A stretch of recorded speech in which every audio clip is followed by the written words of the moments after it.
You're starting it now? There we go. There we go. We have officially started, so, you know, go away or forever hold your tongue or something like that, all right? All right, so let's go ahead and get started. Michelle, I'm going to turn it over to you. Okay, I'm going to share my screen. Yep. And take it away. Okay, can you see my screen? I can. You can't, or you can? I can. So it seems like we are in business. Okay, great. Okay, so I'm Michelle McColgan, and I'm a faculty member in physics and astronomy at a small liberal arts college in upstate New York. And we have about 100 students, physics students in our department. We graduate 20 to 25 a year, and we have about 40% women. So I use MATLAB a lot in my classes. I've never taught a computational class, but I incorporate it into all the classes that I teach. I use MATLAB Grader, Live Scripts, and Simulink. I start right away in general physics, and then I also incorporate a lot of group problems into my upper level classes. So I teach electronics, E&M, thermal physics, optics, and I usually start with like simple intro activities and then move on to group problems. And then I usually try to include something in MATLAB in a final exam or practicum, and I'll show you an example of that. So the reason I got into MATLAB Grader is my colleague and I were asked to write 100 problems for MATLAB Grader around general physics topics. So that was really hard and much harder than I thought, but it was really fun, and it gave me a lot of experience being able to like think up the problems and think up scripts and functions, and then the assessments were the hardest part at first.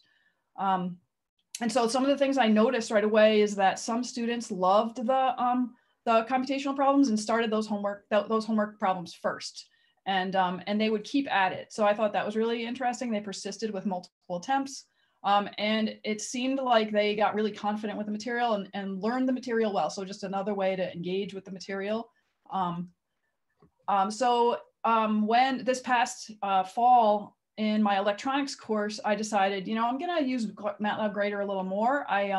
What I wanted to do is use MATLAB Grader and Live Scripts. So I created about 50 problems for my electronics class in MATLAB Grader under these topics: Ohm's law, voltage dividers, transistors, op amps, RLC circuits. And, you know, so that kind of split between those topics. Students really liked it. It was a homework assignment in addition to, say, written work. So they really enjoyed that. I also gave them group problems, which I'll talk about in a minute. So each unit had like 4 to 6. Each unit had 4 homework assignments, and they included MATLAB Grader problems, Canvas quizzes. So I really liked giving them these quiz problems, mainly to give them immediate feedback. So they weren't graded. They gave them immediate feedback to see if their written homework was correct, and that way they would then submit to Gradescope. And then I had team projects, and I really wanted to incorporate more design work. So I tried to incorporate designing circuits given some criteria, where they designed it by hand and then did it in, completed them in MATLAB or sometimes Simulink. So I really like to use MATLAB and Simulink, and I started out training wise with on-ramp for both MATLAB and Simulink, and that was assigned in my class. Here's just an example of the course.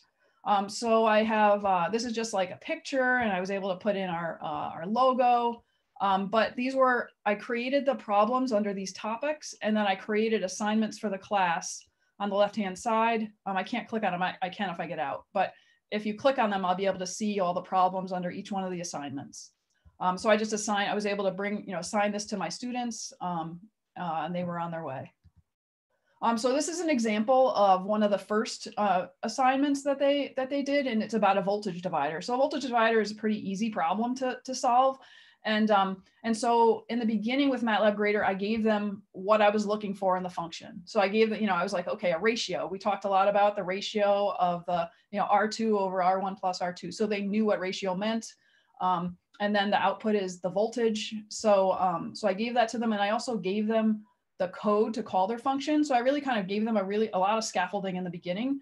I also told them here, like, here are the values you're going to be tested against. So they learned that they couldn't put numbers into their function, even though they did it anyway. But I thought that helped a little bit to realize, hey, you're not going to be just tested with one set of numbers, like the numbers up here. You're going to be tested at all of these numbers. And then the assessment the assessments were given down here, so they could do a pre-test and then assessed at these other values. So here's another one. So this is an example of an op-amp problem. So this is a problem further along in the semester. This is their first semester sophomore year. And so you can see my function is just V. So they have to be able to understand what is the question that they're being given, and then how are they going to calculate the voltage out for this non-inverting op-amp.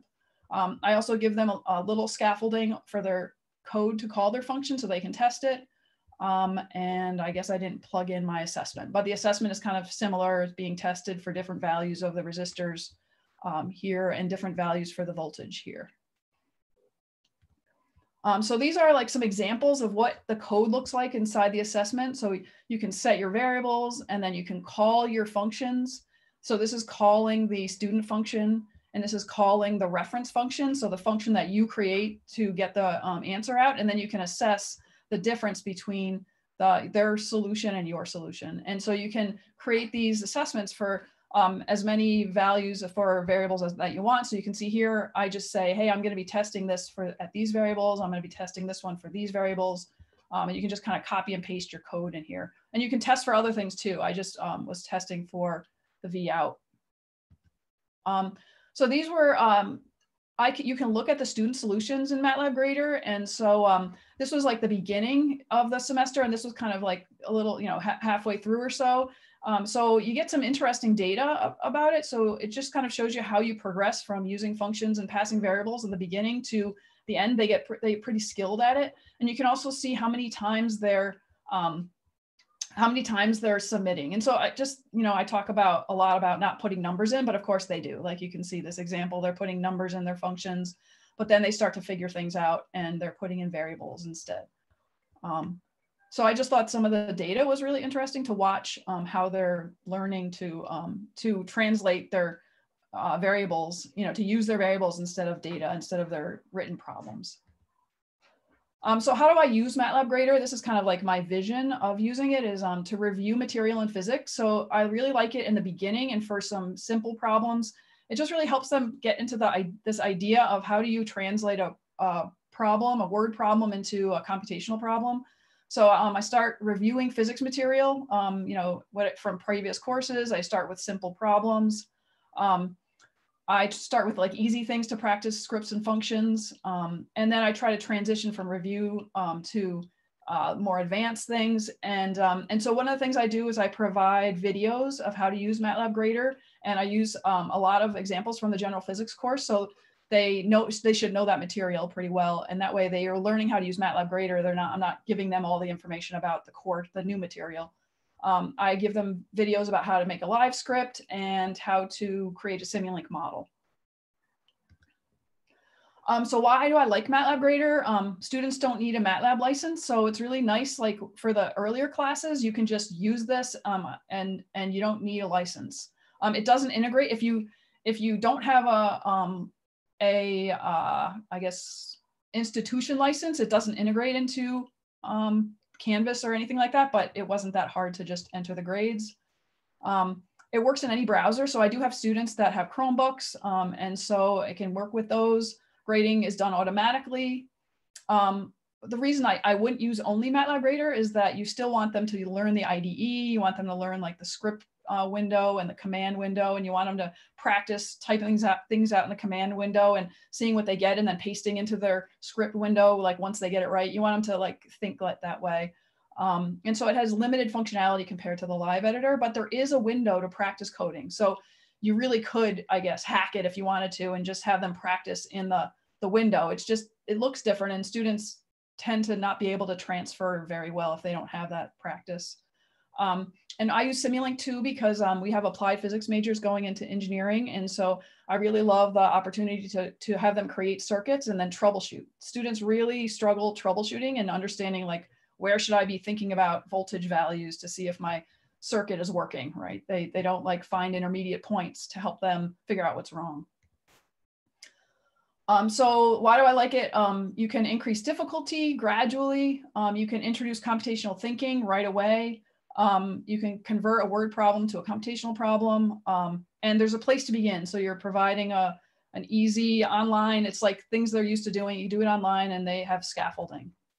But what about MATLAB scripts? Because I like the live scripts too. And so this is an example from my optics course where one of the first things they did, a group activity, was just plot waves with different wavelengths and frequencies, vary the phase, and then create traveling waves. So this was just an assignment as a group, and I didn't tell them much. So they had to figure it out. They'd done some plotting before. I gave them a little bit about that, but they were working as a group. There was 5 or 6 students together, so they had to figure it out.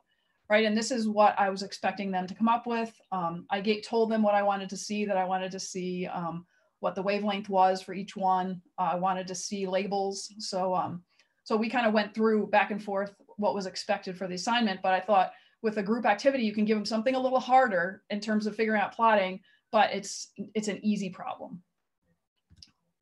Here's an example where so I gave group problems all the way through. This is my optics class. So it was it was very computationally intensive. And so they had maybe 6 group problems.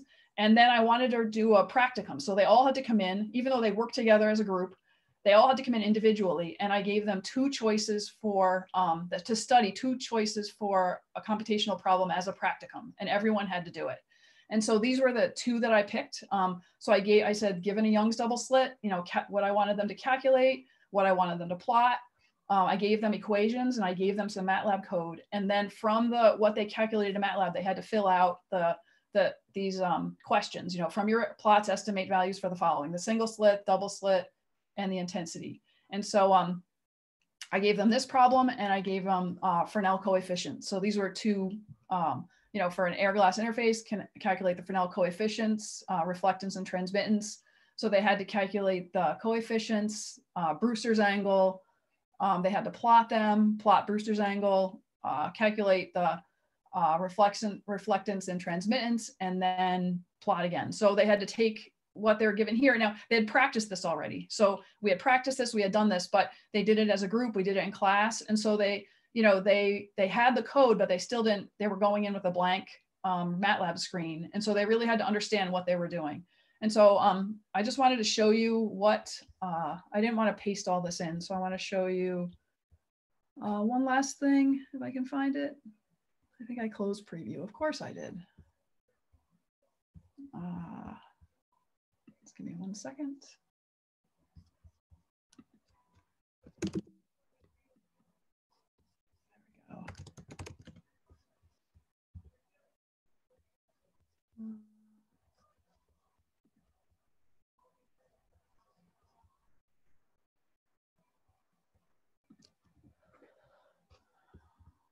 Okay.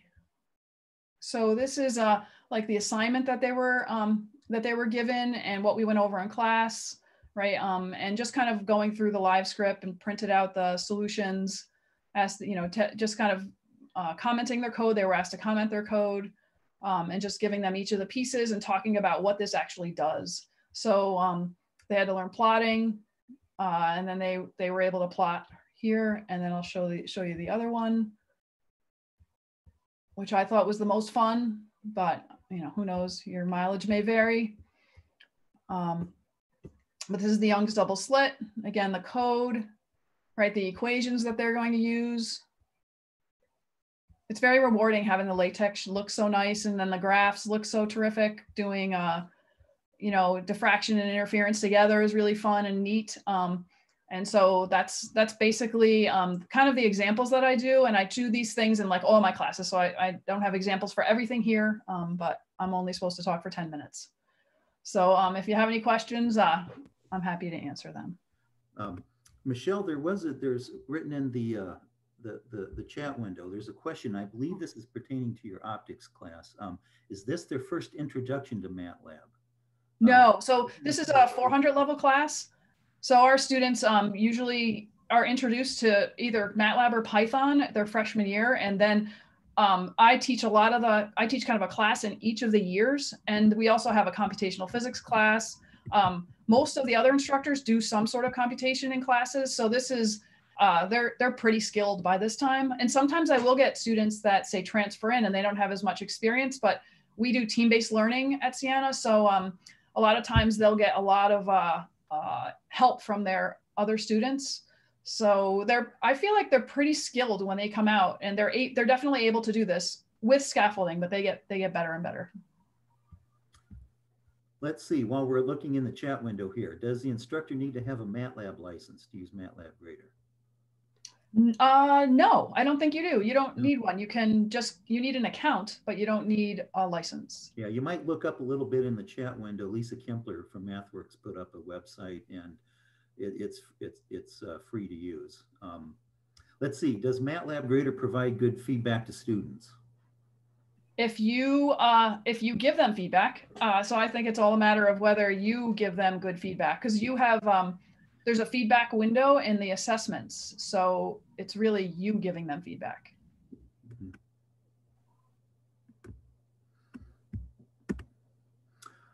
Okay, let's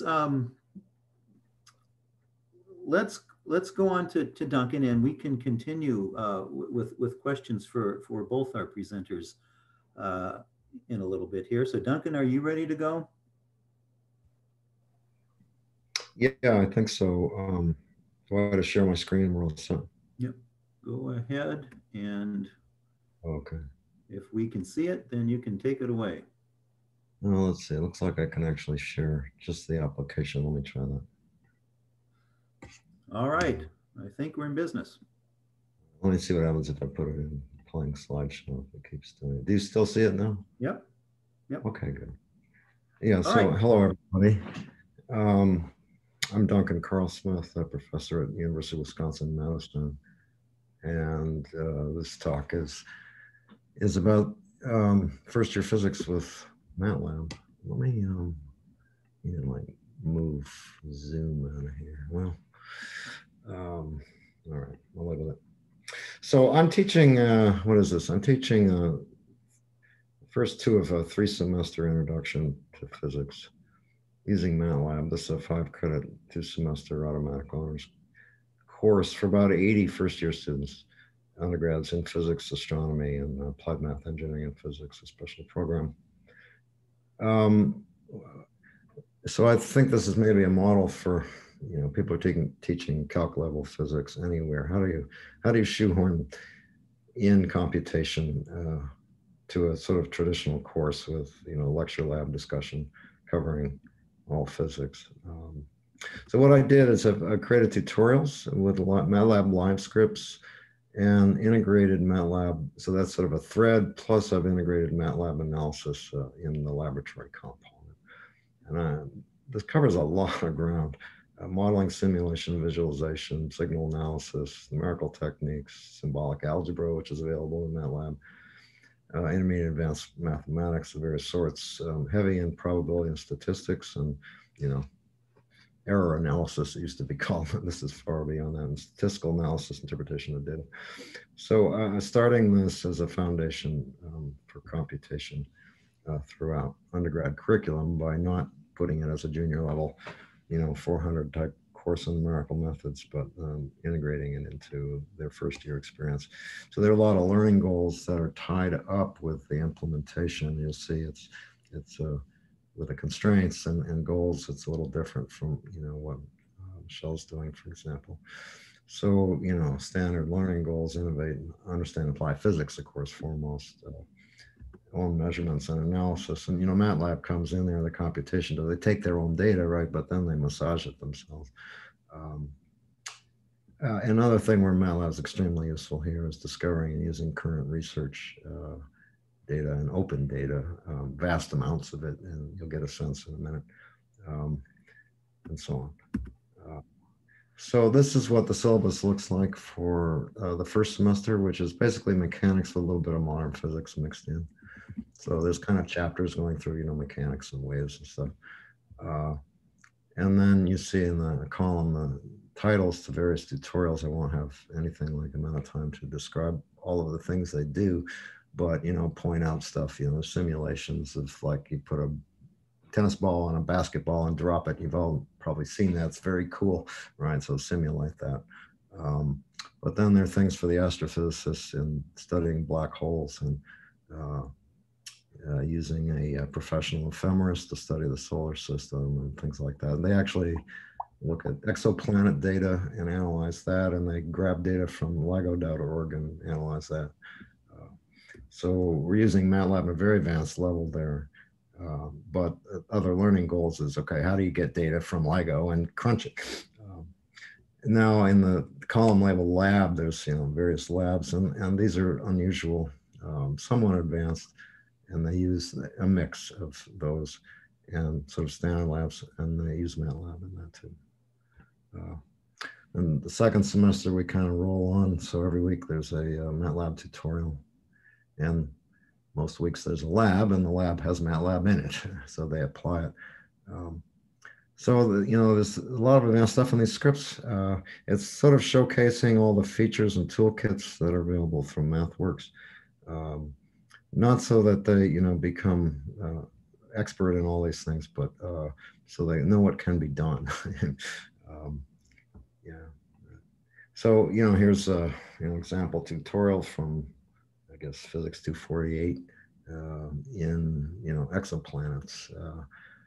So yeah, I'm in a Canvas environment, so they click a link and it pulls up a Canvas quiz, which may have some scaffolding, and then it has links to PDF versions of the interactive live scripts that will be used, and they download those live scripts with one click and run them.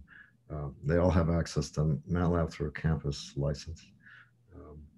So what do they get out of this? Well, they go and access data from NASA and suck it down into MATLAB and then crunch it and learn about exoplanets and their host systems. So it's the things are not about computation. It's about getting stuff done in science. Here's a fun one that I put together that is in Physics 248 after we've covered, induction and resistance and, essentials of electrical circuits. They do some engineering exercise in analyzing the world's simplest electric train, which is really cool. And if you just Google that, if you're not familiar with it, you'll come up with YouTube videos. It's a little battery and some neodymium magnets on the ends, and it looks like that. And if you poke that thing in that little coil of wire, it just goes roaring around in the coil. It's just awesome. So how's that work? But this exercise is, okay, how do you build the fastest, world's simplest electric train? By adding more batteries, but they add more weight, and yada yada. That ends up they end up solving a multi-dimensional, nonlinear, and constrained optimization problem, and it's a function call in MATLAB, and that's awesome. So I teach my students to say thank you MATLAB every time it does something awesome like that, and they learn some engineering here, as well as a lot of physics. Here's another quite advanced thing. This live script calculates the three-dimensional radiation field of an electric charge in arbitrary motion, and using the full relativistic Lindner-Vickers based forms. I won't go into it, but they have to solve ODEs for finding the field lines for any given point, and deal with retardation at light speed, so on. So just some of the showcase, some of the results you can see. These are fields for some of you may be familiar with this. If you jerk a charge, you can make a spherical bunch of field lines that are actually showing you where the energy is, and the density of those is telling you the intensity of the radiation that's made for relativistic jumping up and down, or whatever you want. A very cool one is Bremsstrahlung for a scattering problem where something goes along and does a hard Coulomb scatter. You study that, you see that there are actually zeros in the radiation, and that can be at certain angles, and that can be understood.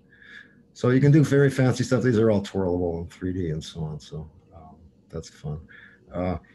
In the pre-labs, they have the lab where I said there actually has a pre-lab and a lab, and the pre-lab provides scaffolding. It has MATLAB stuff in it, simulations and things. And then there's a lab where they take data and they have to analyze this. So one of the things they do is slap their phones on a very heavy physical pendulum and read out the accelerometers, the 3-axis gyro and linear accelerometers, and crunch the data. And before analysis, you see a plot there, showing frequencies in the accelerometer data. This is a lot of data. They'll take minutes and minutes of data at 100 hertz and just crunch it in MATLAB, and then model it and simulate it and fit it all of the data and get results. So we have pre-lab on oscilloscopes. And in the oscilloscope case, they do a pre-lab with a simulation, and then they get in the lab and they play with a real one, and they suck the data out of the oscilloscope, digital data, and crunch that with MATLAB. Do that themselves. So they're owning their data. They aren't using a canned computer system to, to do the analysis for them. Yeah, I probably skipped this. All their submissions here are through Canvas, and it can be an image, their scope, or whatever, plus the live scripts they might write, and tables, and stuff like that. They do in the first semester produce journal-style lab reports as meeting part of the communications learning goals. So this is an example. Actually, this is from a second semester where they're using a cell phone microscope to view the nuclei of red blood cells with their phone and a little bead of glass. It's awesome. And it's a lab report written in LaTeX illustrating that. This all rolls up and is rapidly graded in Canvas Speed Grader. Those of you familiar with this Canvas, this is familiar to you. Anyway, so student has submitted a JPEG image here, and just click it and use a rubric, and boom, it's graded. Sort of outcomes. This is, just kind of illustrates some stuff students have made. This is the end.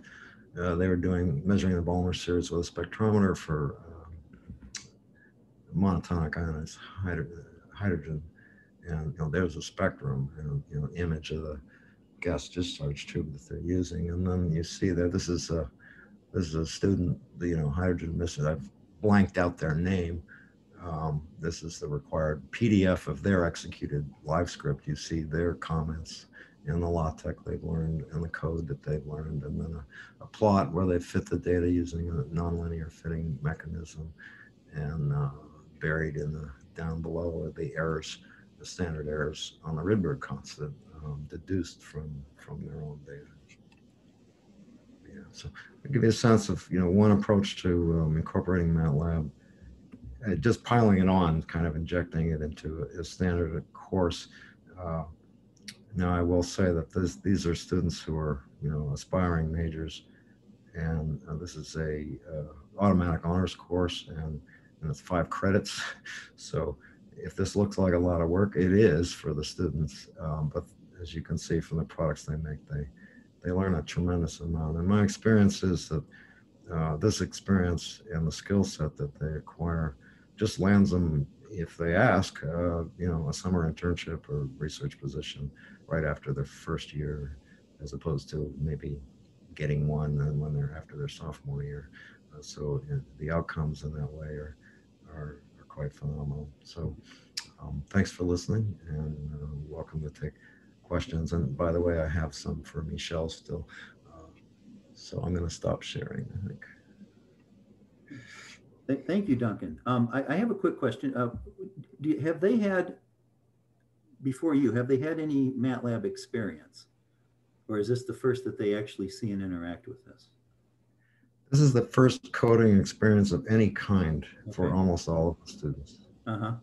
And it looks like you start out by having them do things with it rather than take them through a tutorial on how to code. But it appears, and let me know if I've got this right, it appears that some of them end up actually being able to code and explore it on their own. Yes, absolutely. And well, no, and then yes. So there are introductory tutorials. They're asked to do the MathWorks on-ramp. Okay. And then I have one of their first tutorials is, extensive introduction to syntax and how to do stuff in MATLAB. They start out with that. So I have my own kind of tutorial. They also have all kinds of resources. There's so much video and other stuff on the web. So they're linked to all that stuff. But that is as far as that's what they're assigned to do, right? As far as the exercises I've shown you, they're given live scripts that are written to a large degree. And their job is to tweak parameters and maybe adjust the code. as far as the MATLAB tutorials go. So these can't be too, you can't write one of these kind of things I'm talking about without asking too much time of the students.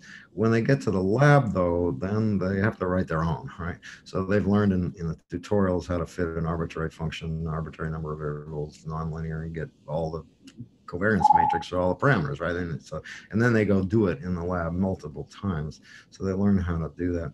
And there's also a dedicated computational modeling lab, not hands-on lab, but it's just about computation where they solve systems of linear equations to solve for ballistic motion with various drag terms, that are that do and do not have analytic solutions to compare to.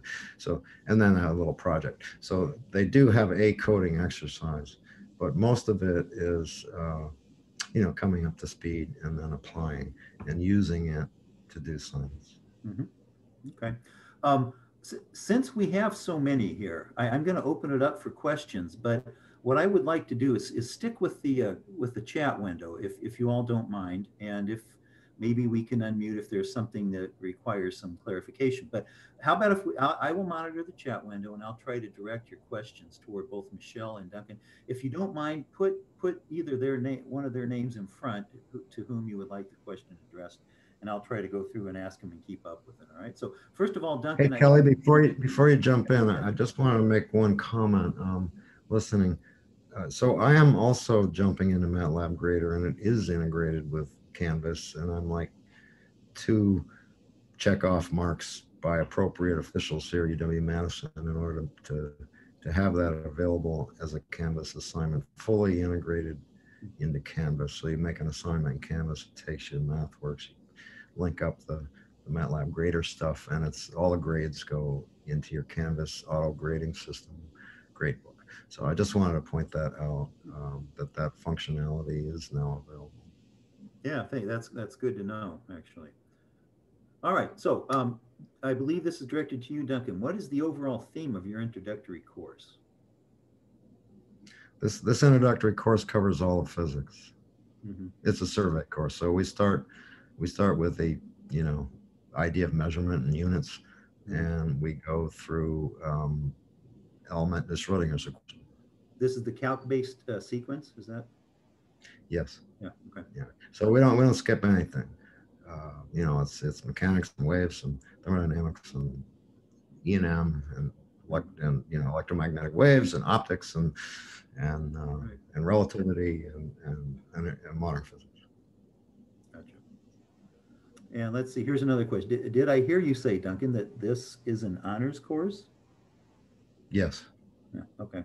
So honors is a program in the Letters and Science College at the University of Wisconsin-Madison. If they earn enough honors credits, they get an honors degree, and they're also eligible to participate in in honors program funded research. So they earn honors credit automatically. And so I have license to ask a little more of them than would be normal. So I consider the computational MATLAB exercises their honors thing. And then the labs and discussions and lectures, demo and all that, homework and all that, that's just normal. Uh-huh, gotcha.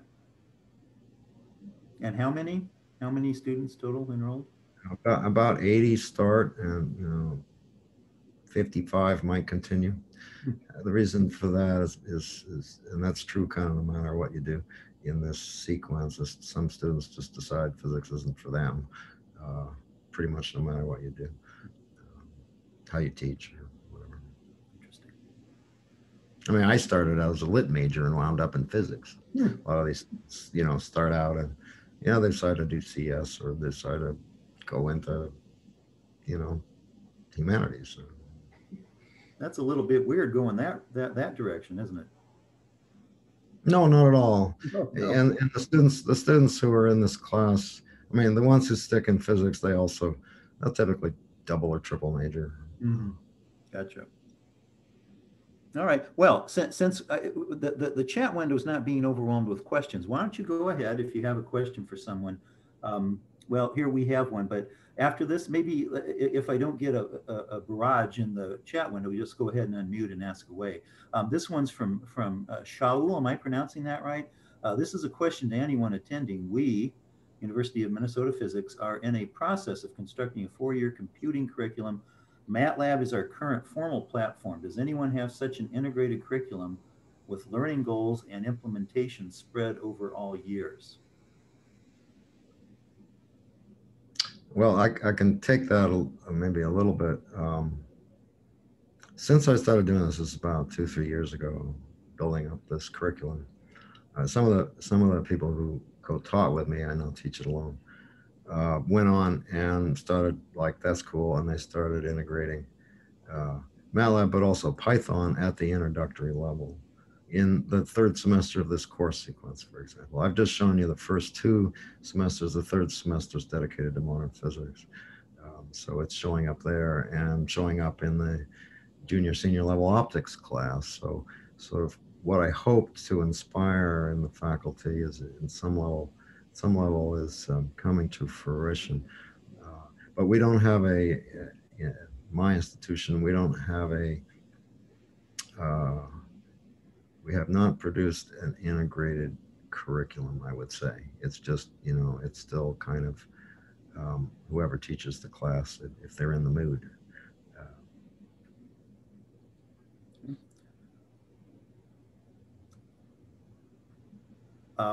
Shaul, Stephen Wolf put a note in the comment to reach out to Larry. Shaul, I might also suggest you ask Maria Lopez del Puerto. Yeah. So thanks for the suggestion. So as Larry and Marie knows, we have already talked. Okay. Yeah, all 3 of us, and yeah. Good. All right.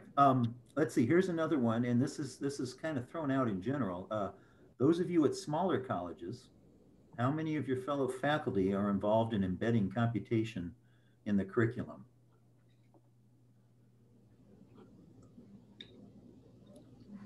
I can take that one. We have 9 faculty, and I would say 7 of our faculty are just enjoy computation. So I think it's not anything that the department, was kind of forcing people to do in any way.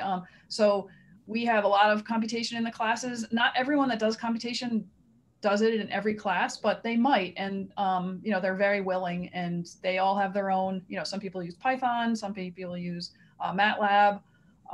We're kind of all over the place a bit. We have tried to integrate our goals through the curriculum. We had a review not too long ago, and we're starting another review. We've got another 10-year review coming up. So we've started doing it, but it was more like capturing what we did and not so much looking at our goals as much. But I'm assuming that's what we're going to be doing in this upcoming review, is more kind of aligning with the APS recommendations in terms of computation, and then seeing where we are missing some content. Could I make a comment on it too? I made a note that we're using a team-based teaching model to shepherd in people who didn't have the background coming in, they transferred in or whatever. And that's really interesting to me. In terms of physics majors, we also, my institution offers courses for a separate sequence in calc physics for engineering students, and another one for life science at the calc level, and another one for non-calc life science and the largest one is 900 students a semester. We end up with more than half our majors coming through either the life science or engineering course, which does not have computation. And so we run into this, some people have stars on their bellies and some don't at the sophomore level, right? So how do we deal with that? So I don't know quite the answer to that, but I think, the idea of the team teaching in order to bootstrap people who didn't come through my class is something that needs more consideration here. And the team-based learning approach, I'd like to talk with you more about that approach.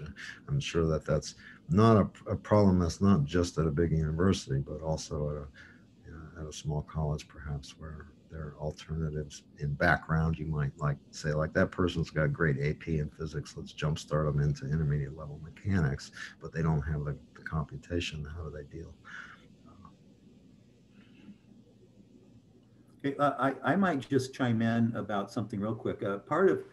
One thing that we do in the pickup is we have had, you know, considering the pandemic, it has put a stop to this, but we have had a week-long summer workshop each year, and through our National Science Foundation grant, and it's a good opportunity to come and bring even skeptical colleagues along. We fully intend to get back to this when the time comes. We've even done some online workshops, and we'll probably do some again relatively soon. So if you are a lone wolf in this, and I don't mean you, Stephen, if you're a lone wolf and you don't have anybody, because face it, it's tough if you don't have a colleague that's into the same thing you're into. But there are resources, and especially in the pickup, we sort of specialize in these types of workshops where you can bring along colleagues, and we'll do our best to evangelize. So and in particular, since you asked, that's something to keep in mind. All right, and you can keep up with these events on the pickup website. I just put my email there. If anyone has wants to reach out to me privately to discuss implementation or issues, please do. Yeah, thanks. I'm going to suggest go ahead and unmute if you have any further questions for either Michelle or Duncan. Go ahead and ask away.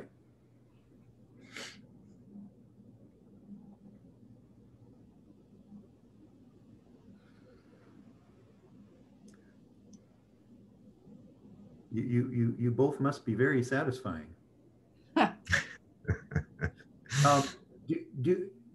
Just for the sake of listening in, even though it's an honors class, Duncan, it seems at first sight, it seems to be a bit ambitious with this level of students. Have you received that type of criticism from anyone before? Yeah, I have. The students, it's a lot of work. And they struggle. By the time they get to the second semester, they're kind of used to it, because the learning curve is pretty steep at the beginning. I need to make some adjustments maybe to do that, to help them through that. But yes, I mean, one is adding. There's a lot being added. It's not just the computation. We're just learn to make a plot in MATLAB. Right. It's not, right? They're looking at a lot of heavy duty stuff, but the virtue is that they're able to, we can address a lot new learning goals, like, how does a student in this century is going to be just grabbing data as a data scientist from, vast amounts of data from websites and places, archives, they're learning to do that. So, whether they, there's just a lot of stuff. So yes, I think there's certainly ways to, reduce and cherry pick. You wouldn't have to have students analyze, data in MATLAB for all of their hands-on labs, for example, or many of these things. You can cherry pick them. What I'm doing to kind of reduce the load is give some students options now, where you can do these, but for extra credit, you can do some of these that are not a part of the scaffolding for the labs, for example. So yes and yes and yes. Okay. Jose has asked, how many TAs do you have helping you? Two. Okay, so it's. That raises issues. The TAs speak MATLAB, and some of them do, and all graduate student TAs have, some coding experience, but might not be with MATLAB. A virtue of MATLAB in this respect is the documentation. Everything is so great that the TAs and also the students can pick it up really well. I mean, Google MATLAB anything, and you got a gazillion hits, and the first one is the MathWorks documentation. So what I love about MATLAB is it's sort of point and click. It's so easy to learn, and Yeah, and the IDs did great also. So in some sense, you don't, if you're teaching a 5-credit physics course, where are you going to squeeze in anything about computation, right? There's no room. And you certainly don't have time to teach coding in the kind of usual plodding along sense. So my solution, which is necessarily, sort of pushes the students, is we just jump in and use it and learn as we go. Yeah, that is one of the main protests I have heard for a decade of doing these workshops, is the protest that if you do computation in the intro courses, something's got to go. So, well, maybe. Yeah, here's a general question, and I think it'd be good to hear both of you address this. Michelle, why don't you start? This is from Laszlo. What brought you to MATLAB? Let's see, I think what brought us to MATLAB was just that we have a lot of students that decide to go into engineering, and we've actually then created an applied physics program for engineers. And so we also have a lot of astrophysicists. And so we want the students to have both experiences. So that's pretty much why we have both, because it's expected for the engineers to have had MATLAB and Simulink experience, both going into 3.2 programs or 4.1 programs. Mm-hmm. And one other thing I wanted to mention, since it seems like there are more people here that are like, loners in their department or whatever, I've gone to the CERC conference, or the CERC workshop for many years, right almost from the beginning. And I just feel like in-person workshops are just so motivating. And so they really keep you going. And there's so many ideas that people have that to me, if I go every year, I feel like I'm rejuvenated enough to keep doing what I'm doing. And I have a goal, and I like add new activities. So it's really inspiring to be there. And there's always somebody there that can give you ideas and give you activities. And Dan Burleson gave me access to his Xi book for engineering in MATLAB. Like, wow, it's just a great experience. So I just want to plug Go if you have the opportunity to be in person. It's really terrific. From my point of view, I have for many, many years have wanted to do computation and in all the courses, but also in the introductory level, but struggled with, systems like, especially open source systems, where students have to learn a lot, to download libraries and, this place and that place and get the thing up and running. And I just felt like I didn't have the resources to maintain, provide the technical support to do that. And, we've had dedicated server, things in courses in the past, and they've just disappeared, be a faculty brainstorm, and then they'll retire and it's gone.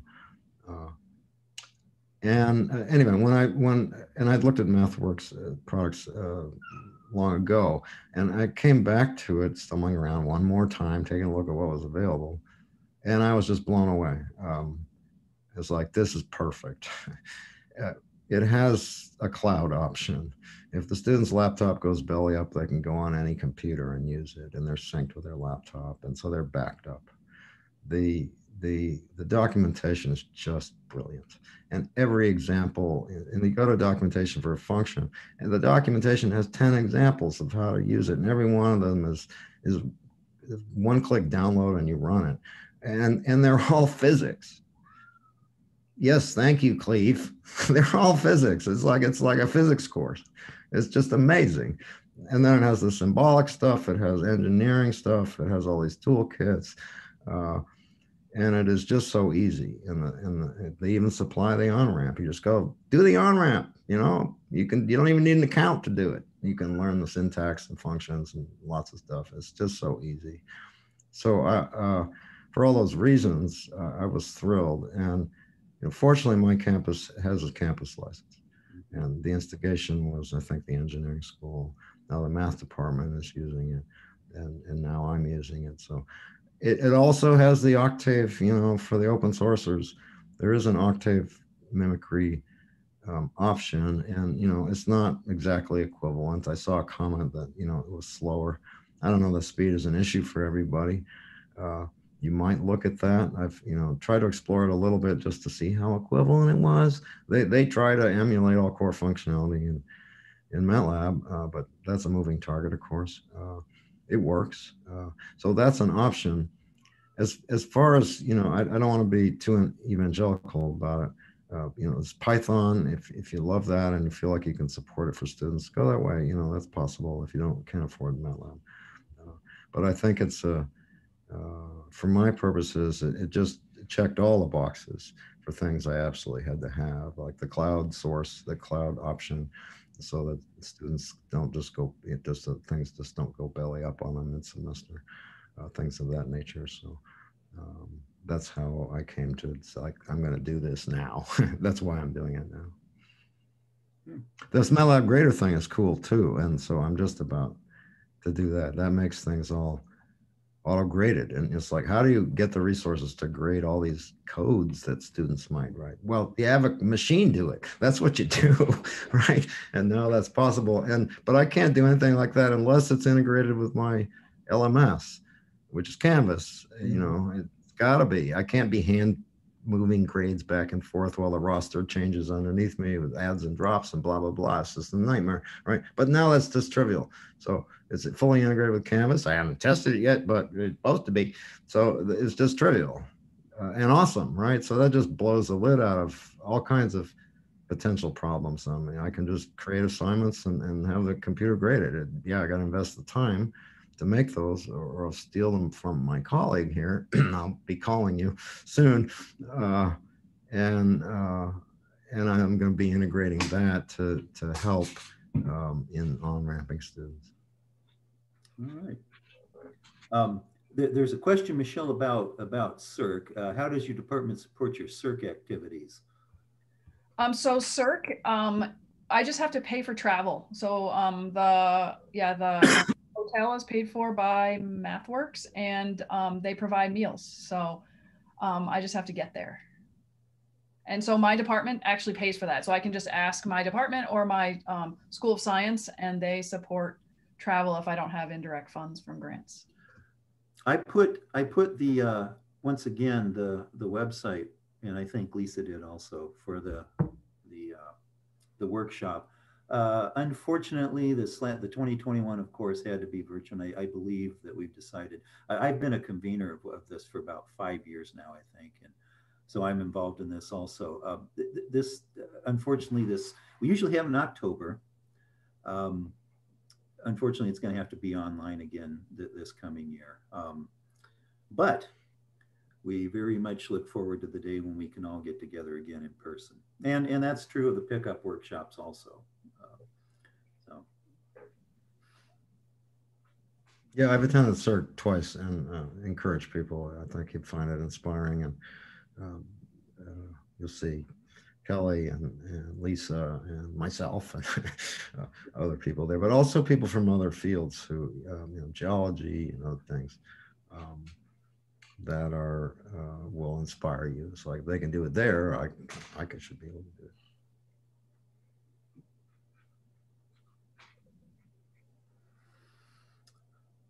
All right, we're coming up on the top of the hour.